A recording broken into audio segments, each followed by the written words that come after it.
오늘의 종목 10 시작을 해보겠습니다. 오늘도 두 분의 전문가님과 각각 5가지 종목씩 총 10가지 종목에 대한 투자 포인트 들어볼 텐데요.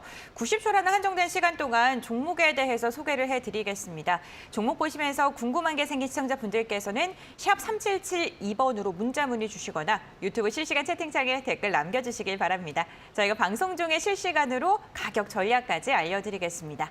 오늘 함께 하시는 두 분의 전문가와 인사 먼저 나눠볼까요? ISIC 이슬이 전문가, 주식대가 한규성 대표 함께합니다. 안녕하세요. 안녕하세요. 안녕하세요. 네, 반갑습니다. 과연 오늘 두 전문가님께서는 어떠한 종목을 들고 오셨을까요? 그 종목부터 확인하고 오겠습니다. 먼저 이슬이 전문가의 종목입니다. 데브시스터즈를 시작으로 홍국 F&B, FNF, BGF 리테일, 넷마블까지 총 5가지 종목 들고 오셨고요. 한규성 대표의 종목은 진에어를 시작으로 키다리 스튜디오, EV수성, 강센 바이오텍, EN코퍼레이션 이렇게 총 10가지 종목이 공개가 됐습니다. 여러분들은 이들 종목 중에 어떠한 종목에 관심이 가실까요?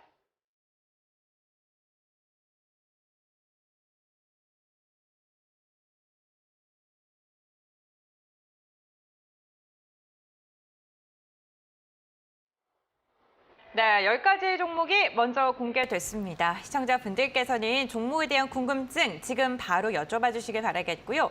이슬이 전문가님의 종목부터 한번 투자 포인트 들어볼 텐데요. 먼저 게임주입니다. 데브시스터즈 한번 들어볼까요? 네, 데브시스터즈 하면 사실 쿠키런으로 맞아요. 굉장히 유명하죠. 그래서 앞으로 2분기에 또 신작이 나오기 때문에 좀 기대를 해보셔도 좋을 것 같고요. 기존에 이제 가지고 있던 게 쿠키런 킹덤인데 지금 현재 이 킹덤이 누적 유저 수가 또 5천만 명을 돌파를 하고 있는 상황입니다. 네, 그만큼 굉장히 좀 인기가 많다라고 볼 수 있겠고요. 2분기부터는 이를 이제 기반으로 해서 신작인 오븐 스매시가 또 이제 라인업으로 발표가 될 예정이고요. 자, 이에 따라서 앞으로 올해 상반기에는 좀 기대를 해봐도 좀 좋을 것 같습니다. 그리고 최근에는 이제 그 모바일에 굉장히 좀 국한돼 있었는데 앞으로 이 플랫폼을 계속해서 좀 확장을 할 것으로 보이고 있고요. 모바일뿐만이 아니라 뭐 PC라든지 그리고 이제 콘솔까지도 확장을 할 것으로 좀 기대가 되고 있습니다. 그래서 최근에 이제 플레이스테이션 5가 또 출시가 되면서 이 콘솔 시장을 공략을 하는 것도 굉장히 좀 중요해지고 있는 상황이고요. 기존에 이제 그 모바일 쪽으로만 했었을 때도 월간 이용자 수가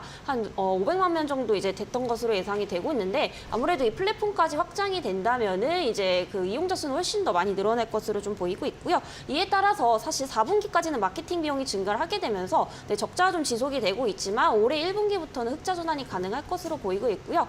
작년에 이제 영업이익이 한 1,000억 정도에 육박할 정도로 적자였지만 올해는 이제 500억 흑자 전환이 될 것으로 좀 기대가 되기 때문에 아직 이런 부분들 주가상에 조금 반영이 안 되고 있다라는 점에서 기대치 대비 굉장히 좀 저평가되어 있다라고 보고 있고요. 현재 59,700원대에 형성이 되고 있는데 지금 현재가부터 5만 원대까지 충분히 분할 매수 가능한 구간이다. 이렇게 정리를 드려보도록 하겠습니다.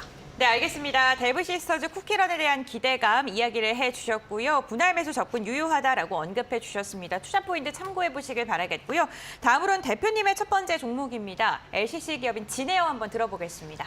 네, 최근에 이제 저가 항공주에 대한 이제 매출의 의존도라던가 비중들이 조금씩 높아지고 있는 상황입니다. 이러한 부분들은 이제 일본에 대한 부분들이 이제 관광에 대한 이런 수요들이 늘어나게 되면서 대한항공과 아시아나 에 대한 고객 수요들보다는 지금 저가 항공들에 대한 수요가 이 대한항공과 아시아나항공을 또 앞질렀다라고 합니다. 그래서 일본 관광객에 대한 수요가 조금씩 많아지고 있고 이러한 부분들이 계속해서 이제 매출에 대한 성장 동력이라던가 이러한 부분들을 계속해서 좀 끌어갈 것이다라고 좀 보고 있습니다. 그래서 지금 22년 4분기 같은 경우에는요, 지금 15개 분기 만에 지금 흑자에 대한 전환이 좀 전망이 좀 되고 있습니다. 그래서 진에어 같은 경우에는 사실 이제 관광객에 대한 이제 급증 이런 것들이 매출의 의존도로 계속해서 좀 높아질 것이다라는 관점으로 좀 보고 있고요.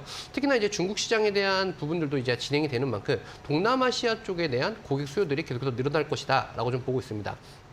그래서 19년도를 좀 기점으로 좀 보셔야지 될 것 같은데요. 19년도를 기점으로 했을 때 관광객에 대한 수요라던가 이런 부분들이 좀 어느 정도 정점에 대한 피크를 좀 찍었다라고 한다면 이러한 부분들이 23년도에는 약 한 80%까지 이상 회복을 할 것이다라는 부분들이 좀 전망이 되고 있습니다. 이로 인해서 관광객에 대한 수요들은 계속해서 늘어날 것이고 매출에 대한 비중도 늘어날 것이다로 보고 있고요. 그다음에 진에어 같은 경우에는 이제 항공주로서 계속해서 이제 저점에서 좀 자리를 만들어가고 있고 이제부터가 좀 시작이다라는 관점으로 좀 지켜보시고 롱 포지션을 잡고 보시면 좋을 것 같습니다. 네, 알겠습니다. 진에어에 대해서 언급을 해주셨습니다. LCC 기업들 이제부터 흑자 전환의 시작이고 실적에 대한 기대가 된다라고 언급해 주셨습니다. 롱 포지션 말씀해 주셨는데 어느 정도 길게? 네, 일단은 이제 올해 같은 경우에는 한 80% 정도가 회복이니까요. 네. 24년도까지 본다라고 한다면 정말 큰 폭의 이익률을 성장하는 이익률을 좀 가져가실 수 있지 않을까라는 관점으로 좀 보시면 좋으실 것 같습니다. 네, 알겠습니다. 진에어 투자 포인트 들어봤고요. 다음으로는 이슬이 전문가님의 두 번째 종목 흥국 F&B 한번 들어볼까요? 네, 흥국 F&B는 이제 음료 제조 기업이다라고 보시면 되는데 우리 많이 알고 계시는 뭐 스타벅스라든지 네. 이디야에 이제 뭐 커피나 스무디 원료를 이제 공급을 하는 기업입니다. 굉장히 좀 그 거래처가 탄탄한 기업이다라고 볼 수 있겠고요. 최근에 이제 가격 인상에 따라서 4분기 실적도 그렇고 올해 상반기에 영업이익이 좀 대폭 일어날 것으로 좀 보고 있기 때문에 이런 실적 모멘텀을 주요 이제 투자 포인트로 좀 잡고 보시면 좋으실 것 같고요. 일단 자회사인 이 테일러 팜스가 거래처를 굉장히 많이 확대를 하고 있습니다. 뭐 이마트부터 GS25까지 계속해서 이 납품처를 확대를 하고 있기 때문에 이런 부분들이 지금 실적에 기여를 하고 있다라고 보시면 되겠고요.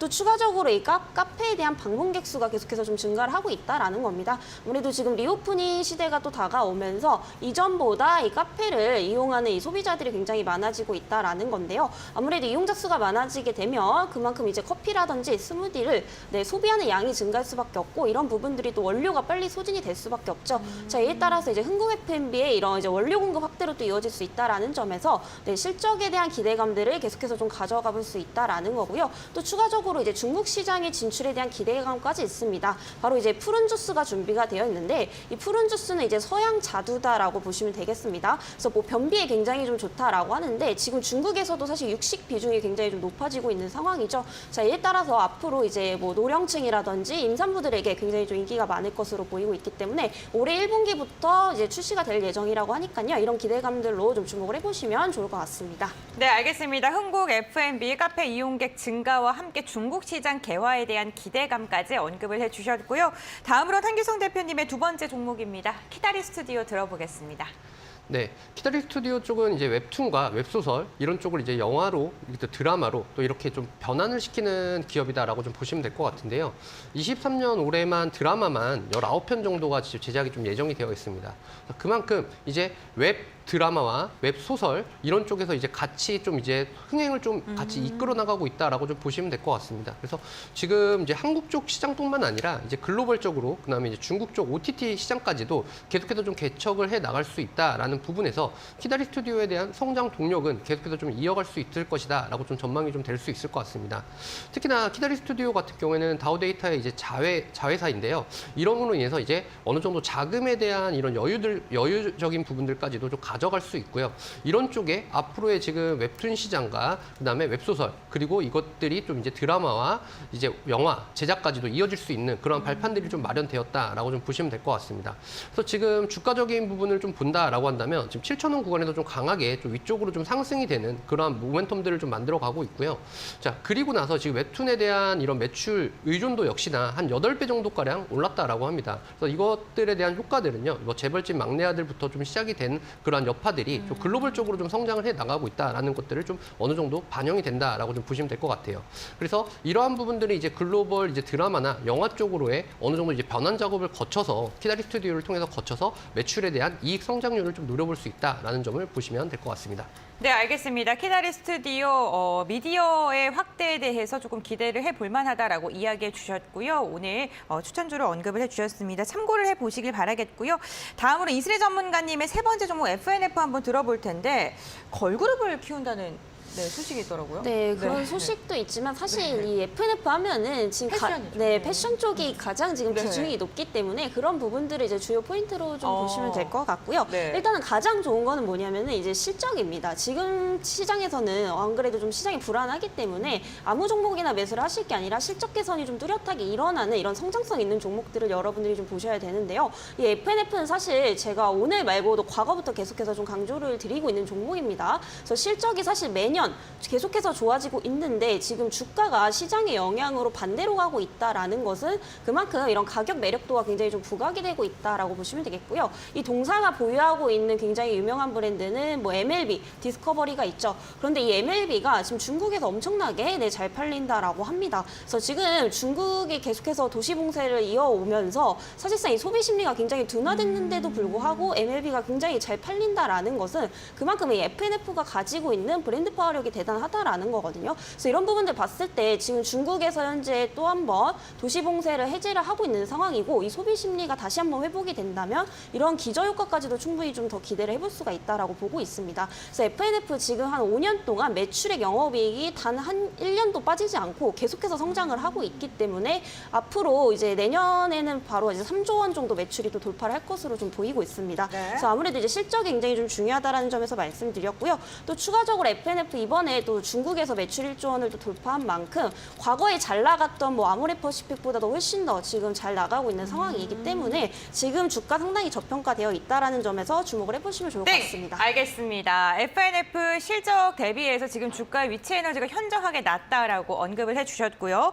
이어서 다음 종목 이어가 보겠습니다. 한규성 대표님의 종목이고요. EV 수성 한번 투자 포인트 들어볼까요? 네, EV 수성입니다. 뭐 최근에 이제 뭐 뉴스 기사들이나 이런 쪽을 보게 된다라고 한다면 뭐 코빅실 측치기에 대한 이제 뭐 계약 이슈라던가 이런 부분들이 좀 많이 좀 나타났습니다. 네. 그러므로 인해서 주가에 대한 변동성들이 좀 상당히 좀 크게 좀 나왔다라고 좀 보면 될 것 같아요. 그래서 EV 수성 같은 경우에는요, 지금 셀바시온 쪽에서의 이제 우회 상장을 진행한다라고 좀 보시면 될 것 같은데 일단 뭐 아마존과 월마트에서 이제 베스트셀러로 좀 이제 등극이 됐습니다. 근데 이러한 매출들은요, 사실 아직까지는 이제 법인에 대한 이런 등기 전환이나 이런 것들이 좀 되지 않았기 때문에 셀바시온으로 좀 기속이 된다라는 점에서 주가에 대한 부분들이 조금은 이제 변동성 있게 좀 차지를 했었고요. 다만 이제 EV 수성이 이제 내일 사명이 또 변경이 됩니다. 그래서 법인에 대한 등록이 이제 내일 또 마치게 되는 부분이고요. 그러므로 인해서 이제 셀바시온이 이제 직접적인, 그러니까 우회적인 부분에서 이제 직접적인 부분으로 이제 또 진행이 좀 되게 됩니다. 그렇게 된다라고 한다면 현재 이제 미국과 유럽 쪽에 지금 판매되고 있는 그러한 규모들만 하더라도 칙칙이에 대한 부분이 약 한 1,000억 정도 이 정도에 대한 매출을 좀 가져오고 있는 상황인데요.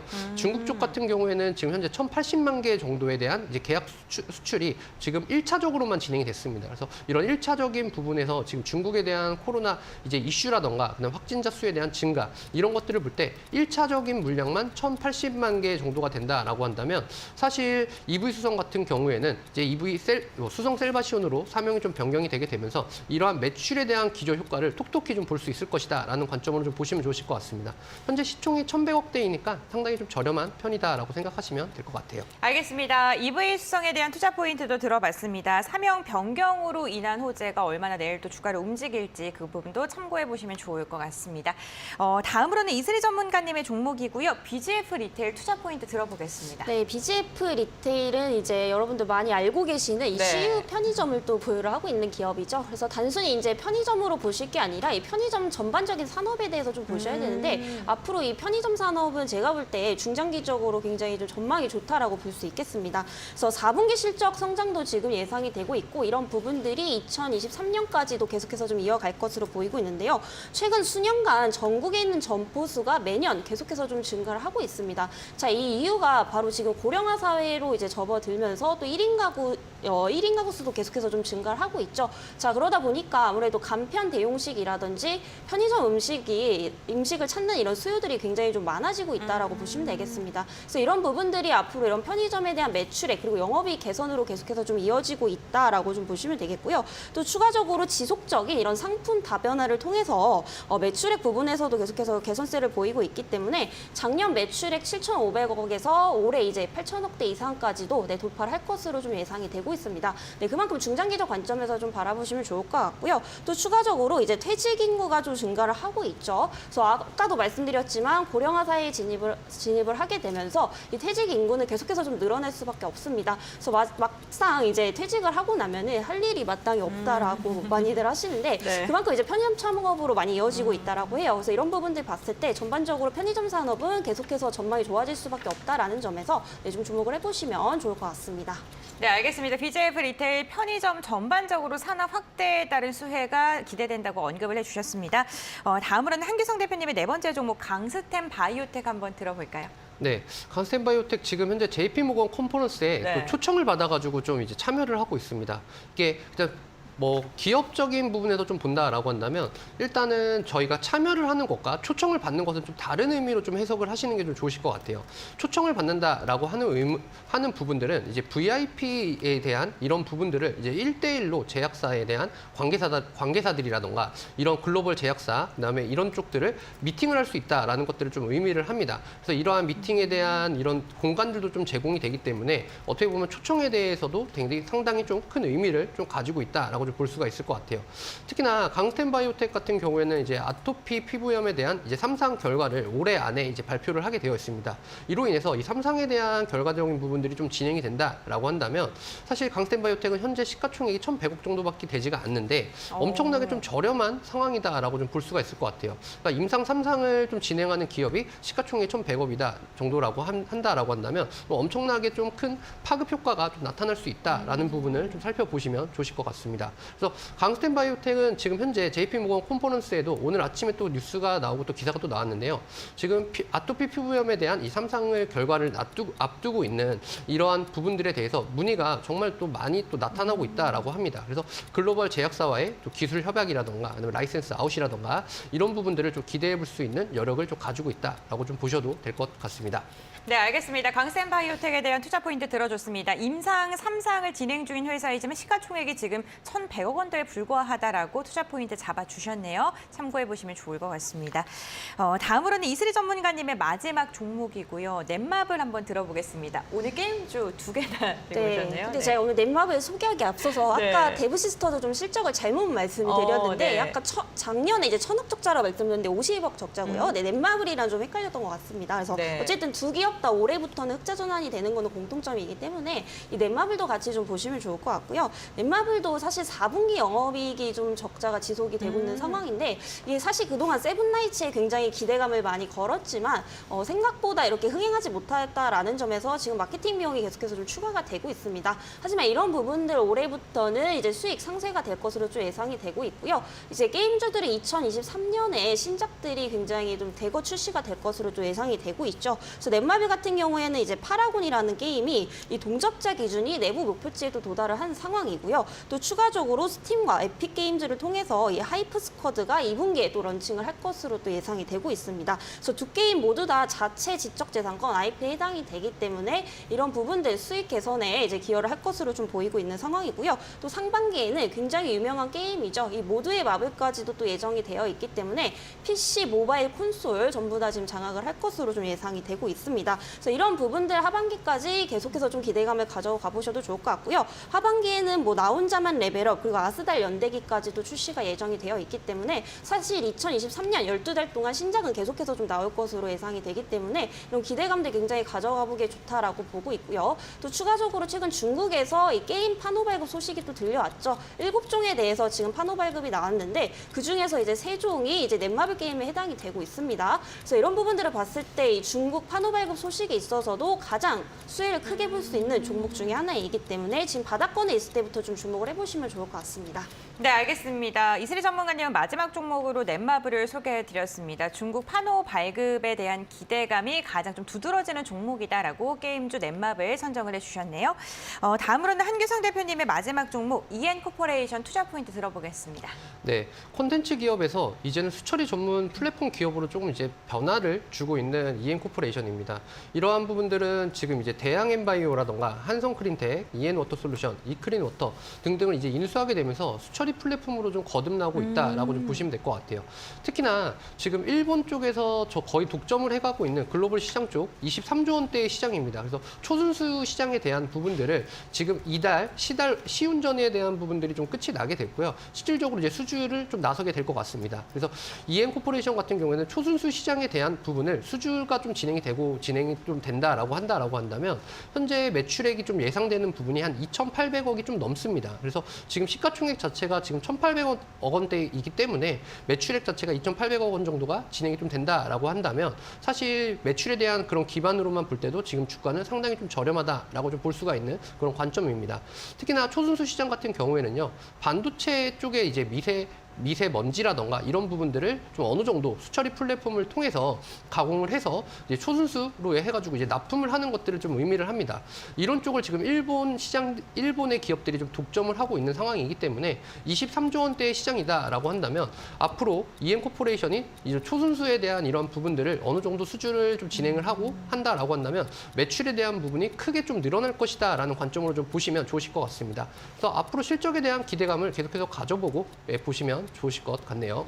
네, 알겠습니다. 이현 코퍼레이션에 대해서 수처리에 대한 기대가 된다라고 이야기해 주셨는데 사실 이 종목이요. 지난해도 한번 말씀을 해 주셨잖아요. 그렇죠? 네네. 그때가 한 3,300원대였거든요. 네네. 네. 지금은 또 이제 4,000원이 넘어섰어요. 네. 네, 그럼 지금 접근도 유효한 지금에 맞춘 좀 가격 전략도 한번 궁금하거든요. 네네. EM코퍼레이션 같은 경우에는요. 네. 사실 지금 그때 당시에 시가총액 한 1,500억 원 정도였을 네. 거예요. 근데 지금 시가총액 또 1,800억 원임에도 불구하지만 사실 이번에 매출에 대한 이런 실적 발표라던가 이런 것들이 좀 나오게 되면 사실은 이러한 좀 어느 정도의 목표 가이던스를 좀 우상향하고 좀 보셔야 되는 것들이 좀 맞을 것 같습니다. 그래서 어저께 또 이제 IR에 대한 부분들이 좀 있었고 네. 진행이 되는 부분들이 있었는데 아직까지는 상당히 좀 저평가가 되어 있다라고 좀 보시는 게 좀 맞으실 것 같아요. 그래서 앞으로 이제 초순수에 대한 국내 수주라던가 이런 부분들을 좀 지켜보시면서 롱 포지션으로 잡고 보시면 좋은 결과들이 있을 것 같다라고 좀 말씀드릴 수 있을 것 같습니다. 네, 알겠습니다. EN코퍼레이션 현재 구간 4,045원대에서 거래가 이루어지고 있고요. 아직도 저평가 구간이다라고 언급을 했습니다. 좀 길게 보면 또 괜찮다라고 언급해 주셨으니까요. 참고해 보시면 좋을 것 같습니다. 네, 이렇게 두 전문가님의 종목 10가지 종목 순서대로 들어봤고요. 이번에는 탑픽 종목을 한번 선정을 해보겠습니다. 오늘 이슬이 전문가님의 탑픽 궁금한데요. 네, FNF고요. 계속해서 네. 말씀을 드리고 있는 만큼 주목을 해보시면 좋을 것 같습니다. 그리고 지금 굉장히 저평가되어 있는 구간이기 때문에 사실 네. 매수가 지금도 좀 괜찮고요. 그리고 조금 만약에 하락을 한다라고 하면은 12만 원대까지도 충분히 좀 분할 가능한 구간이다. 이렇게 좀 말씀드리도록 하겠습니다. 그리고 목표가는 조금 중장기적으로 보셔야 될 것 같아요. 아무래도 이제 시가총액이 좀 높다 보니까 뭐 단기간에 그렇게 급등하는 종목은 아닙니다. 중장기적 관점에서 18만 원까지 보셔도 될 것 같고요. 그리고 손절가는 10만 원 이하대까지 제시를 드려보도록 하겠습니다. 네, FNF 설명을 해주셨는데 제가 아까 엔터 이야기 좀 했잖아요. 네. 네, FNF가 SBS랑 또 걸그룹 프로젝트를 한다라는 기사가 좀 또 들려오고 있거든요. 그렇다면 이 엔터 사업 역시나 조금 시너지를 발휘할 수 있을지 아니면 오히려 악재로 좀 작용할까 궁금하거든요. 시너지가 될 수 있겠지만 사실 이거는 정말로 해봐야지 아는 거거든요. 네. 지금 당장에 뭔가 섣불리 판단을 하기보다는 네. 지금에는 일단은 투자 포인트를 말씀드렸던 거는 일단 패션 쪽이니까 패션 네. 쪽에는 일단은 집중을 하시면 좋을 것 같고 이런 것들은 지금 이미 하고 있는 거잖아요. 네, 그래서 네, 패션으로 인해서 실적 성장이 되는 것은 사실 기정사실이고 앞으로 엔터 사업 부분들은 이제 충분히 기대감까지는 가져볼 수 있기 네. 때문에 단기적으로 주가에는 충분히 긍정적인 영향을 좀 줄 수 있을 것으로 예상이 되고 있습니다. 네, 알겠습니다. FNF 선정을 해주셨고요. 그렇다면 이번에 대표님께서는 어떠한 종목을 선정하셨을까요? 네, 탑픽으로는 강스텐 바이오텍을 선정을 했습니다. 일단은 뭐 JP모건 컨퍼런스에 이은 이러한 임상 3상에 대한 수주 효과라던가 그다음에 라이센스 아웃에 대한 효과 이런 것들을 좀 기대를 해볼 수 있을 것 같고요. 물론 장기적인 관점으로 본다라고 한다면 목표치를 정말 크게 잡을 수도 있겠지만 지금 당장에 단기적인 관점으로 좀 본다라고 한다면 일단 매수 가격대는 2,950원 구간 정도로 좀 생각을 하시고 보시면 될 것 같고요. 그다음에 목표가는 이제 단기 전고점인 3,250원을 제시를 해드리도록 하겠습니다. 그리고 네. 손절가는 2,730원 구간으로 잡고 보시면 좋으실 것 같습니다. 네, 알겠습니다. 강스템 바이오텍에 대해서 설명을 해주셨는데 매수가 2,955원 이하, 목표가 3,240원, 그리고 손절가는 2,730원으로 제시해 주셨습니다. 가격 전략 세우시는데 참고해 보시면 좋을 것 같습니다. 네, 오늘 이렇게 두 전문가님과 함께했습니다. ISIC 이슬이 전문가, 주식대가 한규성 대표와 함께했는데요. 여기서 마무리하도록 하겠습니다. 오늘 말씀 감사드립니다.